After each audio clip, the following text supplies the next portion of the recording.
ইসলামপুরে নিরঞ্জন ঘাট সংস্কার নিয়ে অনিয়মের অভিযোগ, শিডিউল মেনে কাজের দাবি বিজেপি ও স্থানীয়দের।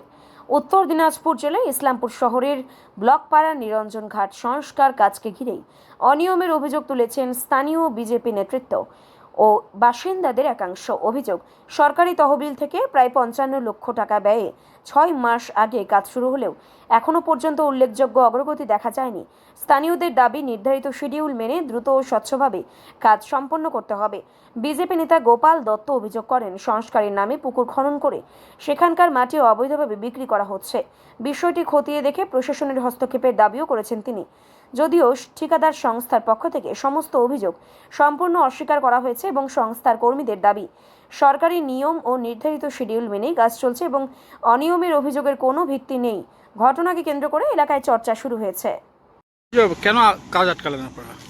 আমরা কাজ আটকাতে আসিনি, আমরা শিডিউল দেখতে আসছি। এই যে পুকুরটা, এই পুকুরে সারা বছর আমাদের ইসলামপুরের হিন্দুরা দুর্গা পূজার সময় প্রতিমা বিসর্জন করে। ছট পূজা এখানেই হয়, ইসলামপুরের সবচেয়ে বড় ছট পূজা। তো এখানে পুকুরের খনন কার্য চলছে। খননের যে মাটিগুলো কোথায় গেল, হাজার হাজার টলি মাটি, আমরা বলতে পারবো না। অল্প কিছু মাটি এখানে পড়া আছে আর বাকি মাটি হাওয়া। এবার হচ্ছে এখানে এনারা ওই 8 mm 10 mm রড দিয়ে কোন সিঁড়ি বানাচ্ছে। তো আমরা কন্ট্রাক্টরের কাছে জানতে চেয়েছি যে আমরা এখানে কাটমানি নিতে আসিনি, যেটা শিডিউলে আছে সেই শিডিউল মোতাবেক এখানে কাজ হবে, তার বাইরে কোনো কাজ হবে না। আর আপনি যাদেরকে যেই আমলে কাটমানি দিয়েছেন ওটা আপনি বুঝে নেন, কিন্তু আমাদের সঠিক কাজটা বুঝিয়ে দিতে হবে। এই কাজটা কতদিন আগে শুরু হয়েছিল? আরে 6 মাসের বেশি, 6 মাসের বেশি। মানে আমাদের বলতেও অবাক লাগে। আগে তো আমরা বলতেই সাহস পাইনি টিএমসির জমানায়। তাই এই সমস্ত মাফিয়ারা আমাদেরকে মেরে ফেলবে না কি করবে কথা বললে। আর এখন শুভেন্দু অধিকারী মুখ্যমন্ত্রী, ভারতীয় জনতা পার্টির মুখ্যমন্ত্রী, তাই আমরা কথা বলার সাহস পেয়েছি। কত টাকার প্রজেক্ট এটা? শুনলাম 52 লাখ টাকার প্রজেক্ট নাকি। না, আমি শুনছি 68 লাখ। তো আমরা সেই কন্ট্রাক্টরকে ডেকেছি যে কত টাকার প্রজেক্ট, শিডিউলে কি আছে শিডিউলটা দেখান। আমরা জনগণ এটাই জানতে চাই যে শিডিউল মোতাবেক কাজ হবে এখানে। মানে এই যে ঘাট যেটা রয়েছে, যেখানে ছট পূজা হয়, বিসর্জনও হয়, তো বললাম এই ঘাটটা মানে কিভাবে তৈরি করার নিয়ম ছিল বা কি? এই ঘাটটাকে মানুষ যাতে বিপদগ্রস্ত না হয় এবং পুরো পুকুরটার চারিদিকেই যেন ছট পূজা মানুষ সঠিকভাবে করতে পারে, দুর্গাপূজা প্রতিমা যেন বিসর্জন দেওয়ার সময় কোনো অসুবিধার সম্মুখীন না হয়, হাত পা না ভাঙে। এখন যা পরিস্থিতি আছে এর মধ্যে উপর থেকে প্রতিমা ফেলে দেওয়া ছাড়া নিচে নামার আর কোনো মানে ব্যবস্থা নাই। তো মানে কি সিঁড়ি টাইপের হবে না? সিঁড়ি দুই সাইডে যতটুকু হচ্ছে তা দিয়ে কি আর প্রতিমা বিসর্জন সম্ভব? আর ছট পূজা করাও কি সম্ভব? এটাই আমরা বলতে আসছি। আমরা যতক্ষণ পর্যন্ত শিডিউল না দেখব গ্রামবাসীরা হচ্ছে এই কাজটা করতে দিব না। কি নাম আপনার? আমার নাম নেপাল দত্ত। কি দায়িত্ব আছে? কি দায়িত্ব আছে? আমি ভারতীয় জনতা পার্টির ইসলামপুর টাউন ওবিসি মোর্চার প্রেসিডেন্ট। এখানে যে কাজ হচ্ছে ঘাটের যে রক্ষণাবেক্ষণের কাজ, সেটা এখানকার যারা নেতৃত্ব রয়েছে, গ্রামবাসী রয়েছে, তারা বলতেছে যে এখানকার যে কাজ হচ্ছে সেটা নিম্নমানের কাজ হচ্ছে, ধীর গতিতে কাজ হচ্ছে। এমনকি রাতের অন্ধকারে হোক বা যেখানে হোক, বা এখানকার যে মাটিটা যেটা ছিল সেই মাটিটা নাকি অসাধুভাবে বিক্রি করে দেওয়া হচ্ছে। কি বলবেন আপনি? তো এটা ঠিক নয়। মাটি মিউনিসিপ্যালিটি যেখানে যেখানে ফেলতে বলেছি আমরা সেখানে সেখানে ফেলেছি, স্কুলে ফেলেছি, ক্লাবে ফেলেছি, আর বলছি ভাইস চেয়ারম্যান যেখানে যেখানে ফেলতে বলেছি ফেলেছি। আর আমরা কোথাও বাড়ি মাটি নিয়ে যাই, আমরা এই চৌদিকতেই ফেলেছি চারটে।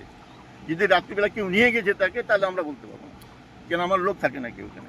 বলছে শিডিউল মেনে কাজ হচ্ছে না। শিডিউল আপনি দেখে নিন কালকে, শিডিউল কালকে দেখে নিন। কি আছে শিডিউলে? হ্যাঁ, কি আছে শিডিউলে? কি আছে? মাটির কাজ আছে, গল্লার কাজ আছে, তারপরে উপরে গাছ টাছ লাগানো হবে, আর কাজ আছে এগুলো, কিছু টাইলসের কাজ আছে। সিমেন্টের কোনো কাজ নেই। অ্যাকচুয়ালি আমরা সিঁড়ি করে দিচ্ছি সিমেন্ট লাগিয়ে, সিমেন্টের কোনো কাজ নেই। তো এই যে সিমেন্টের যদি কোনো কাজ না করেন, আপনারা যে সিঁড়িটা তৈরি করবেন, বর্ষা আসলে কি সেটা টিকবে? এই সিঁড়িটা তৈরি করে দেবো, সিমেন্ট দিয়ে করবো।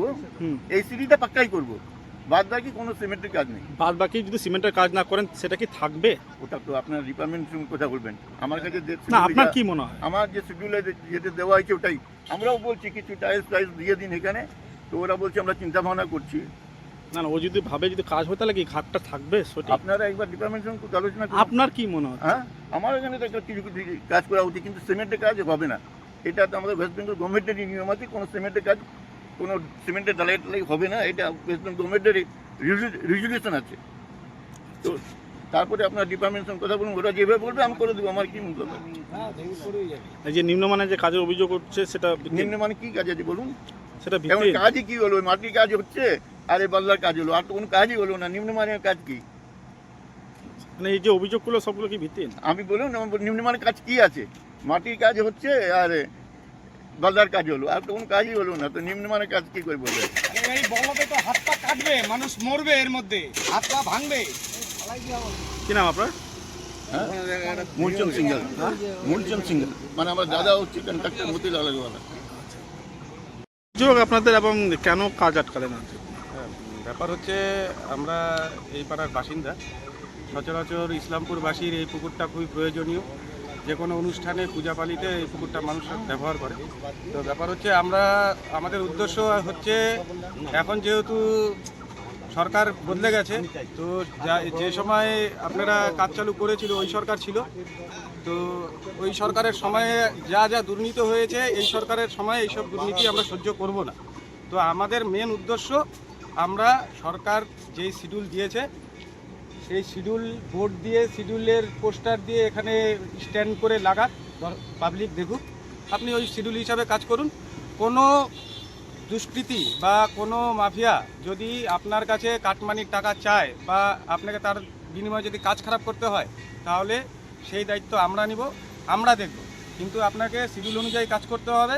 আর এখানে পুকুর কাটার সময় হাজার হাজার টলি মাটি অনেক অবৈধভাবে এদিক ওদিক বিক্রি হয়েছে। আমাদের কাছে খবর আছে, ইভেন কি এমন খবর আছে যেখানে আশেপাশে কিছু প্রভাবশালী নেতারা কিছু টাকা ওই ঠিকাদারের কাছ থেকে নিয়েছে। তো ব্যাপার হচ্ছে, আমরা চাই যে সমাজের 10 জনের যেহেতু একটা কাজ, গোটা ইসলামপুরবাসীর কাজ, তো বিনা কাটমানি ছাড়া ঠিকাদার সম্পূর্ণ সুষ্ঠুভাবে এবং যা শিডিউলে আছে, যা ওনার সরকারের সাথে যা ওনার চুক্তি হয়েছে, যে হিসাবে কাজ করতে বলেছে, আমরা চাই ঠিকাদার যেন ওই হিসাবে কাজ করে। আমাদের উদ্দেশ্য এটাই। আমাদের উদ্দেশ্য এটা না যে ওনাকে কাজে আমরা বাধা দিতে এসেছি। আমাদের উদ্দেশ্য এটা যে আমরা কাজ কিভাবে ভালো হচ্ছে কি না হচ্ছে এটা আমাদের দেখার বিষয়। কারণ এটা আমরা এখানকার বাসিন্দা, আমাদের দায়িত্ব এটা। কি নাম আপনার? আমার নাম দীপক দেবনাথ।